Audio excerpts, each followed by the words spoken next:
Hello everyone, you're watching Let's Talk About Prepping.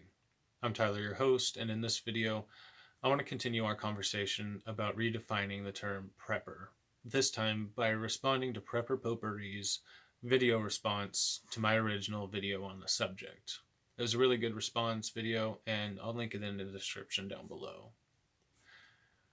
Now, I've received a lot of great comments and emails from you guys on the subject, and I do plan on making a video encapsulating and responding to those in the future. But this time, I want to share some of my thoughts concerning her comments and some of the comments her video received about my thoughts. Now, I want to make it clear that I'm not at odds with her or any of her commenters at all, despite of the fact that we would seem to be in disagreement. And that fact only reinforces my original point that the terms which we use, and in fact, human communication and language, is flawed in a way that creates unnecessary friction. Honestly, not just in the prepping community, but between humans at large. Humans, because it is hard to understand each other and know that you're properly understanding each other, have a natural distrust and a natural assumption that there is tension where there is no tension. And this leads to actual tension. Now, a lot of that in this regard is probably my fault because in my original video, one of the premises that offense was taken to was the fact that I largely addressed an apparently right wing audience. And it seemed that this was my apparent consensus about the population of the prepping community. And to a certain degree, I do stand by this. I believe that if you go into an unfiltered prepper forum, be it a convention or an online forum, the population will be largely right wing, partly because we do self label ourselves, and people who are not right wing but do consider themselves preppers, I believe, tend to gravitate towards sustainable living and homesteading communities rather than those who outright label themselves as preppers. My reason for this reasoning is that there is a consensus mainstream assumption about the term prepper. Whether we like it or not, whether we consider ourselves preppers, but not that kind of prepper, we all know what that kind of prepper is. We know what the assumption of a prepper is in the mainstream eye, and anybody who goes about claiming to be a prepper to mainstream individuals, be they right wing or left wing, be they environmentalists or anti environmentalists, the prepper assumption is what you are taking upon yourself.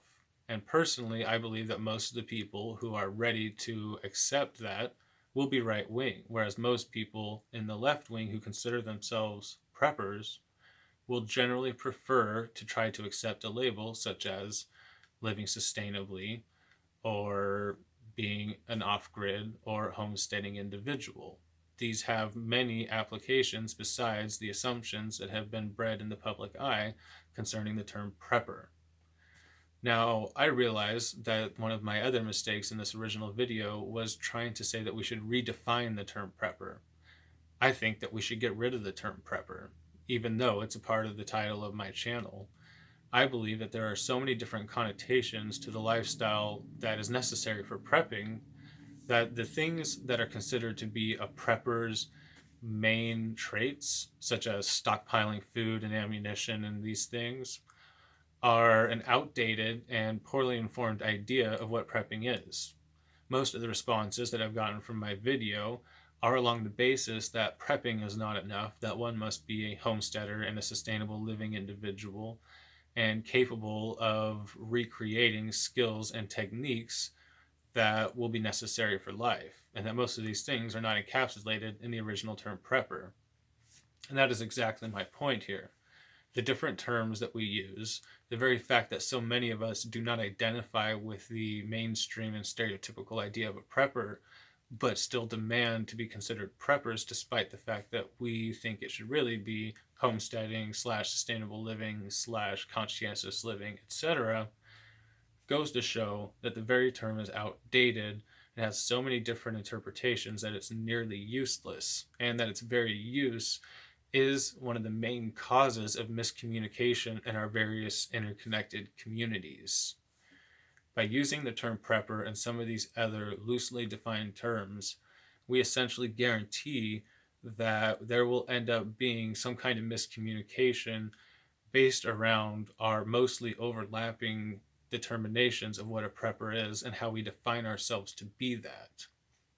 Now, I did not mean to label anyone as a liberal or an environmentalist, and I realize that by saying we should trick people into prepping or into doing things that are prepping like, I made it sound inherently devious or malicious.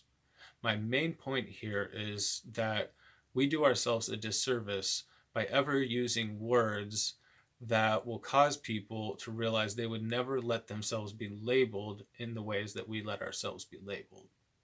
Whether we like it or not, most everybody will never prep or consider themselves to be preppers.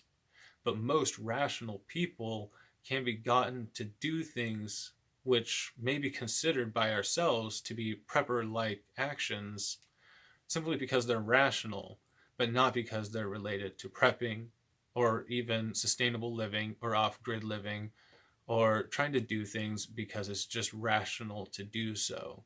Most people, like it or not, are not persuaded by rationale. They're persuaded by the heuristics that tell them what they like to do. But most people can be shown the practicality of a sustainable living trait as it applies to their lifestyle. And that was the main basis of what I was getting at, regardless of who I was trying to address.